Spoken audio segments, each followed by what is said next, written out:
ಮುಂದೆ ಏನಾಗುತ್ತೆ ಅನ್ನುವ ಜ್ಞಾನಕ್ಕೆ ಸಂಬಂಧಪಟ್ಟ ಹಾಗೆ ಅನೇಕ ಘಟನೆಗಳನ್ನು ಸ್ವಾಮಿ ಪುರುಷೋತ್ತಮಜಿ ಕೋಟ್ ಮಾಡ್ತಾ ಇದ್ದಾರೆ.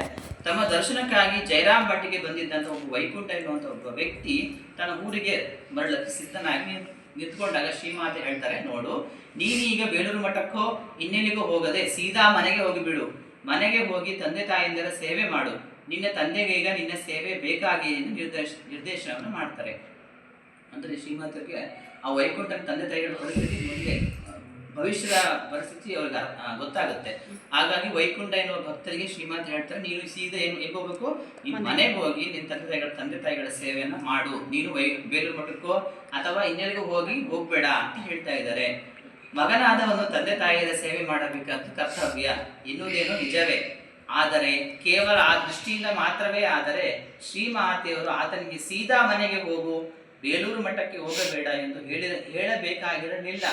ಅವನ ತಂದೆ ತಾಯಿಯಂದರ ಆರೋಗ್ಯವೇನಾದರೂ ಸರಿ ಇರಲಿಲ್ಲವೇ ಎಂದು ಕೇಳಿದರೆ ಹಾಗೇನಿಲ್ಲ, ಅವನು ಮನೆಯಿಂದ ಹೊರಡುವಾಗ ಅವರೆಲ್ಲ ಚೆನ್ನಾಗಿಯೇ ಇದ್ದರು. ಇದನ್ನೆಲ್ಲ ಆಲೋಚಿಸಿ ವೈಕುಂಠ ಸ್ವಲ್ಪ ಆಶ್ಚರ್ಯದಿಂದಲೇ ಶ್ರೀಮಾತೆಯವರಿಂದ ಬೀಳ್ಕೊಂಡು ಹೊರಡ್ತಾನೆ. ಆದರೆ ಮನೆಗೆ ಬಂದು ನೋಡುತ್ತಾನೆ, ತಂದೆ ಕಾಯಿಲೆಯಿಂದ ಹಾಸಿಗೆ ಹಿಡಿದಿದ್ದಾನೆ. ಆಮೇಲೆ ಸುಮಾರು 1 ವಾರದಲ್ಲೇ ಆತ ಕೊನೆಯಲ್ಲಿ ಹೇಳಿದ್ದಾನೆ. ಅಂತೂ ಶ್ರೀಮಾತೆಯವರ ಭವಿಷ್ಯವಾಣಿಯಿಂದ ವೈಕುಂಠನಿಗೆ ಕೊನೆಗಾಲದಲ್ಲಿ ತಂದೆಯ ಸೇವೆ ಮಾಡುವ ಅವಕಾಶ ಭಾಗ್ಯ ಸಿಗುತ್ತೆ. ಅವನು ಜಯರಾಮ್ ಭಟ್ಟಿ ಬರ್ಬೇಕಾದ್ರೆ ಇನ್ನ ತಂದೆ ತಾಯಿ ತುಂಬ ಚೆನ್ನಾಗಿರ್ತಾರೆ.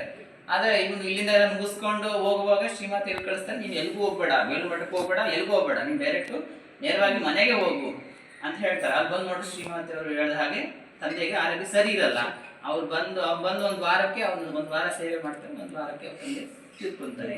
ಹಾಗಾಗಿ ಶ್ರೀಮಾತೆಯರ ಭವಿಷ್ಯವಾಣಿಯಿಂದ ವೈಕುಂಠನಿಗೆ ಕೊನೆಗಾಲದಲ್ಲಿ ತಂದೆ ಸೇವೆಯನ್ನ ಮಾಡುವಂತ ಅವಕಾಶ ಸಿಗುತ್ತೆ. ಇದು ಶ್ರೀಮಾತೆಯರ ಭವಿಷ್ಯದ ಜ್ಞಾನ, ಭವಿಷ್ಯ ದೃಷ್ಟಿ. ಅಂದ್ರೆ ಭೂತ, ವರ್ತಮಾನ ಮತ್ತು ಭವಿಷ್ಯದ ತ್ರಿಕಾಲ ಜ್ಞಾನಿಗಳಾಗಿದ್ದು ಶ್ರೀಮಾತೆ ಅಂತ ನಾವು ಇಲ್ಲಿ ಹೇಳ್ಬೋದು. ಇಷ್ಟು ಹೇಳ್ತಾ ಇಲ್ಲಿಗೆ ಈ ಕಾರ್ಯಕ್ರಮವನ್ನು ಮುಕ್ತಾಯ ಮಾಡೋಣ. ಓಂ ಶಾಂತಿ ಶಾಂತಿ ಶಾಂತಿ.